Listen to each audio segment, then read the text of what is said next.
Hi, hello, నమస్తే. ఒకప్పుడు baby పుట్టిందనగానే boy or girl అని అడిగేవారు. తర్వాత నార్మల్ డెలివరీయా? సిజేరియన్నా?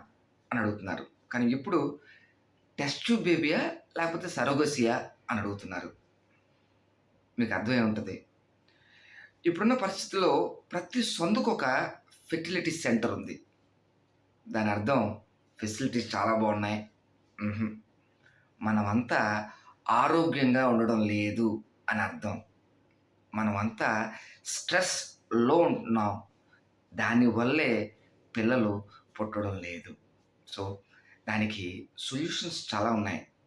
కానీ అందులో ద బెస్ట్ సొల్యూషన్, అది మన అందరిలో ఉన్న ఒక గొప్ప సొల్యూషన్ ఏంటి అంటే యెస్, లాఫ్టర్. సో, నవ్వితే బాడీలో చాలా చాలా ప్రయోజనాలున్నాయి. సో, ఎక్కువ నవ్వండి. ఎక్కువ మంది అది మీ ఇష్టం. ఎంతమందైతే అంతమంది మీ ఇష్టం. కానీ ఈ లాఫ్టర్‌ని గనక మీ జీవితంలో పార్ట్ చేస్తే స్ట్రెస్ అనేది ఉండదు. దానివల్ల మనమంతా ఆరోగ్యంగా ఉంటాం. Thank you. Thank you so much. నమస్తే.